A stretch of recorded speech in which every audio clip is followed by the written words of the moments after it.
তার আগে তোমাদেরকে একটা বলি, সবুজ বন ডাকি আজ, শোনো প্রকৃতির মধুর সুর, গাছের ছায়ায় প্রাণীর হাসি, সুখে ভরে ওঠে ভুবন ভর।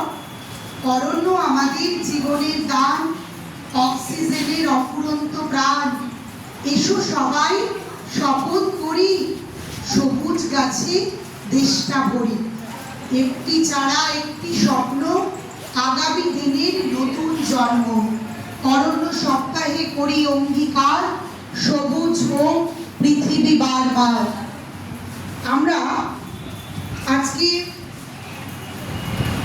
অরণ্য সপ্তাহ পালনের একটি দিনে, এই সপ্তাহের একটি দিনে আমরা অবতীর্ণ হয়েছি। অরণ্যটা যে আমাদের জীবনে কতটা জরুরি সেটা আমরা আগেই বলেছি।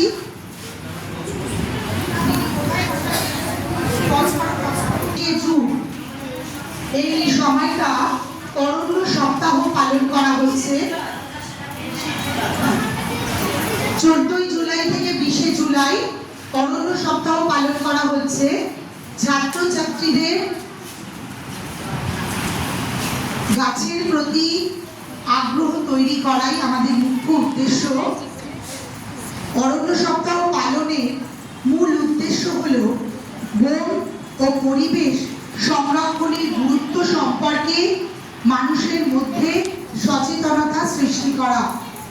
এই সময় বেশি বেশি গাছ লাগানো, বন রক্ষা এবং বন সৃজনে সবাইকে উৎসাহিত করতে হবে। অরণ্য পরিবেশের ভারসাম্য বজায় রাখে, তোমরা জানো, জীব বৈচিত্র্য সংরক্ষণ করে এবং জলবায়ুর পরিবর্তনের যে বিরূপ প্রভাব কমাতে সাহায্য করে এই অরণ্য বা বন জঙ্গল। তাই জন্য এই অরণ্য সপ্তাহ পালন মানুষের মধ্যে তৈরি করবে প্রকৃতি প্রেম, পরিবেশ সচেতনতা এবং বন সংরক্ষণের দায়িত্ববোধ গড়ে তুলতে গুরুত্বপূর্ণ ভূমিকা পালন করছে।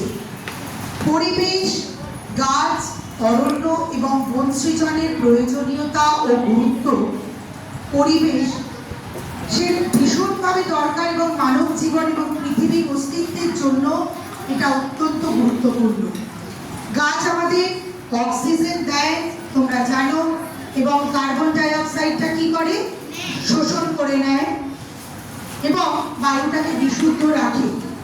বন সৃজনের মাধ্যমে নতুন গাছ লাগানো হলে পরিবেশ সবুজ সুন্দর হয় এবং মাটির ক্ষয় রোধ হয়, বৃষ্টিপাত স্বাভাবিক রাখে এবং প্রাকৃতিক দুর্যোগের যে প্রভাবটা কমায়। তাছাড়া জঙ্গল থেকে আমরা ফল, মূল, কাঠ